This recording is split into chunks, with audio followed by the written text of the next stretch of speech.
separate and apart from the particular circumstances of Ferguson, which I am careful not to speak to because it's not my job as president to comment on ongoing investigations and specific cases. Number two, that the Cambridge police acted stupidly in arresting somebody when there was already proof that they were in their own home.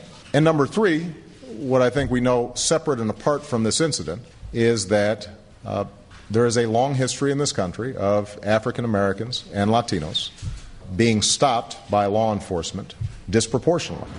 But my main message is to the parents of Trayvon Martin. If I had a son, he'd look like Trayvon. And, I think they are right to expect that all of us as Americans are going to take this with the seriousness it deserves, and that we're going to get to the bottom of exactly what happened. I know the world also took notice of the small American city of Ferguson, Missouri, where a young man was killed and a community was divided. So yes, we have our own racial and ethnic tensions. And like every country, we continually wrestle with how to reconcile the vast changes wrought by globalization and greater diversity with the traditions that we hold dear. But we welcome the scrutiny of the world. So that's the president speaking out repeatedly, and here we have, according to all the evidence and what the Dallas police are telling us, a racially motivated attack. You have the black police chief in Dallas, David Brown, said as much, quoting the killer as saying that he was upset at white people, wanted to kill white people, especially white officers. Now, the president has often spoken out in cases. For example, the George Zimmerman Trayvon Martin case was supposed to be black versus white, and it turned out George Zimmerman was Hispanic. Didn't fit the narrative.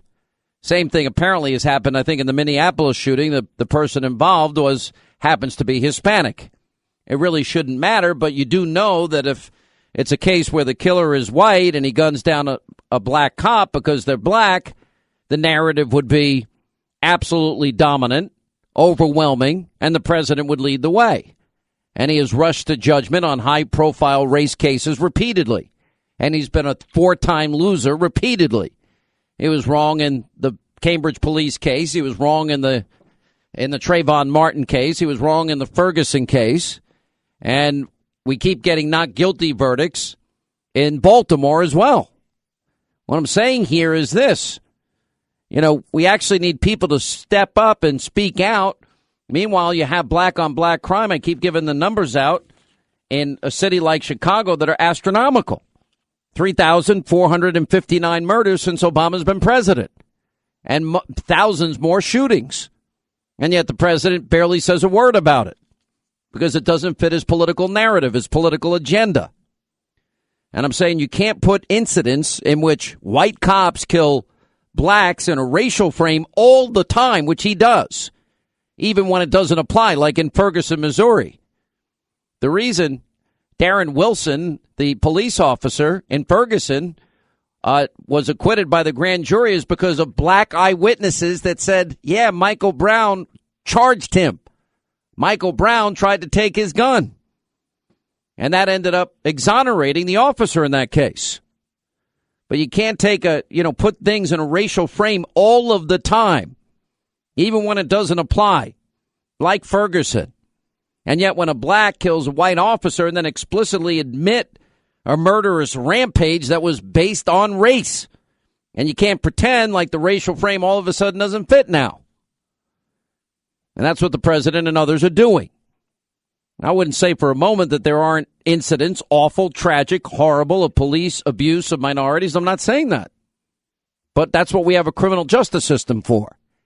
And it's not for people to take the law into their own hands and practice their marksmanship and target police officers because they're white and start picking them off one by one, which is what we saw yesterday. I understand why some people get upset and some people feel they're singled out. There are some bad cops out there, but their vast, overwhelming majority are good cops. And now they're afraid to do their jobs because if they do their jobs, there are people that have political motivations that transcend justice because they want to, in some cases, and I'll use the case of Baltimore, They want to placate what turned out to be a mob. And the mob was wrong. And expectations were set very high in the Freddie Gray case. That there was going to be verdicts that came back that were never coming back the way people were thought they would come back. It was never going to happen. It's also developed, we've got high-ranking government officials. It's Attorney General, former Attorney General Eric Holder was one of them. The president is another one, creating an impression that there's systemic racism in law enforcement. As a result, the question mark is, being put over the heads of all cops. And we have many minority police officers. In the Freddie Gray case, there was a black officer involved. There was a female officer involved. And every officer that goes and has his day in court so far has been exonerated. You got to keep this in mind. That, when you create an impression that there's systemic racism in law enforcement, a question mark is put on the heads of every law enforcement officer, not just one. We know that the killing of Michael Brown in Missouri was not an incident of police abuse. Black eyewitnesses were the ones that proved that point. Darren Wilson, in fact, Officer Wilson apparently did everything right from what we know. But that didn't matter. The Black Lives Matter spawned from the incident, which was based on myth that, hands up, don't shoot. It just kept going. And going and going. Michael Brown never raised his hands. Instead, he was attacking and charging a white officer. After he had fought that officer for his gun. After he wouldn't listen to the officer. After he had robbed a convenience store. After he had intimidated a clerk. Now, I'm not saying that the protesters in Dallas last night wanted this. We have one caller today that said, hey, I was there. They were chanting again, pigs in a blanket, fry 'em like bacon. But there's a climate now created in which too many cops, including the vast majority who are good cops that are there to protect and to serve, are now being called into question, and where a lot of people are assuming most cops are racist. And that now is leading to what we call the Ferguson effect, the Baltimore effect. Call it whatever you want, but a president that continues to rush to judgment is fueling this fire. He shouldn't be rushing to judgment in high-profile racial cases. Should be telling people to let the justice system work itself out. Let's wait till all of the evidence is in. The president was right to profess our profound gratitude to the men and women in blue, but what he didn't say is that his administration has helped create this atmosphere where men and women in blue are viewed suspiciously. That is now just a fact. I know. The constant,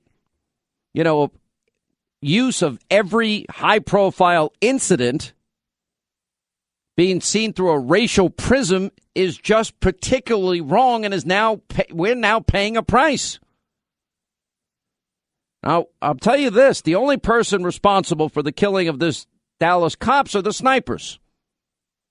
And I do wish the administration has done more to speak out for cops, but they haven't. To not put incidents that were not racially motivated in a racial prism, the way they have.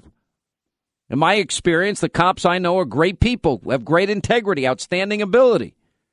They're unusual in their courage, their dedication, community-mindedness. There are a few bad people, but overwhelmingly they deserve our respect and gratitude because they stand between us and violence. They protect us from becoming victims. They represent civilization versus chaos, life and death in many cases. And we as Americans, including black Americans, Hispanic Americans, all Americans, because all lives matter, should have at the top of our list things to be grateful for, which is cops that are willing to protect us. I can just tell you this. I've never been more proud of, a police officer. The police chief said yesterday, being part of this noble profession. It's a profession. The mayor of Dallas added to say that our police officers put their life on the line every day is not hyperbole. It's reality. Joining us now is Patrick Poole. He's the National Security Terrorism Correspondent for PJ Media. Rich Higgins, Vice President, Intelligence National Security Programs, former manager with the Department of Defense combating terrorism technical support and irregular warfare support program, and Dr. Ron Martinelli, author of The Truth Behind the Black Lives Matter Movement and the War on Police. Is there, Dr. Martinelli, war on police? Has the president and Hillary Clinton embraced Black Lives Matter, that movement, and is it a racist movement? Absolutely. There is a war on police. I can't think of a single better example than the unfortunate tragedy in Dallas yesterday.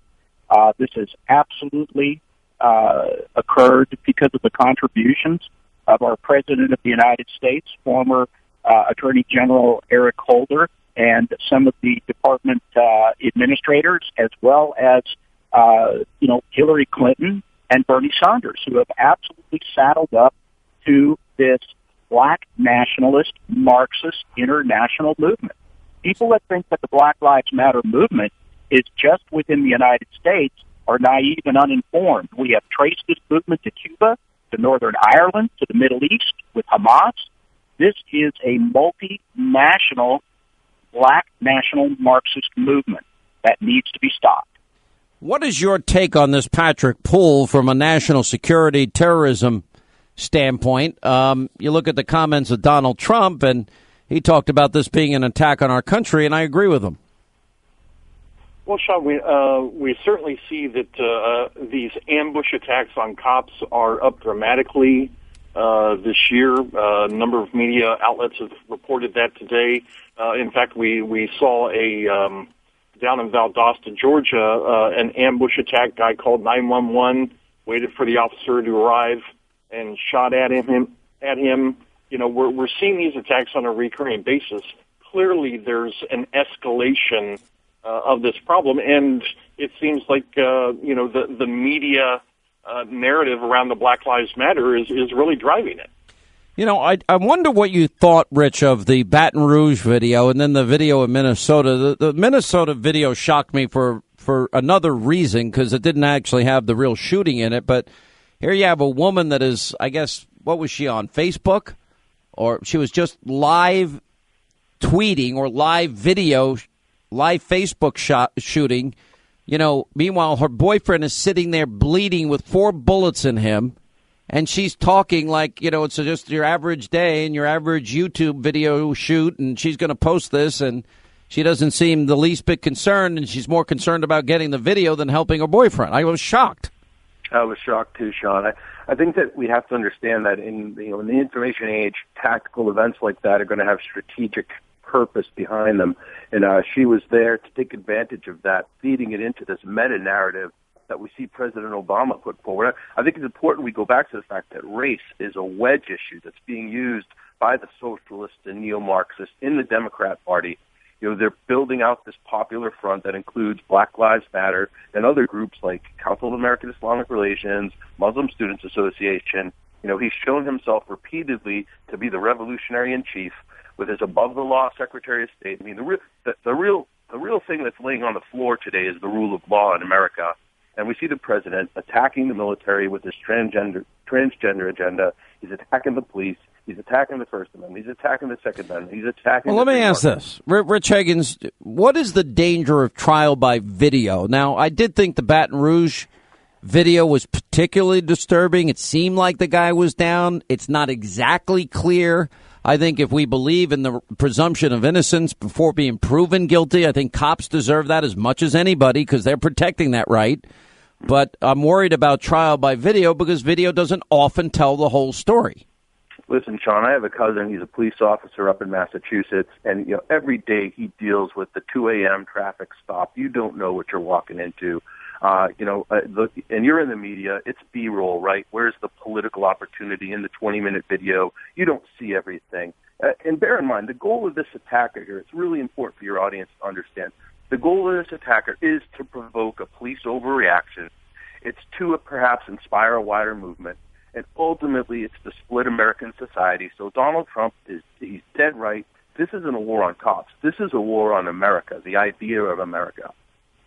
Well, I think it's even more dangerous than that because, if the Black Lives Matter movement has the acceptability, Ron Martinelli, of getting into the White House and they're actually, presidential candidates saying white lives matter, or all lives matter, or black lives matter, and they choose Black Lives Matter, and they're getting advice like Hillary is. What are we to make of that? Well, we can go back to the 1960s. Dr. Martinelli? Sean, you're absolutely correct. I mean, the Black Lives Matter movement has been to the White House on numerous occasions. They have been represented as consultants with Hillary Clinton and also with Bernie Sanders.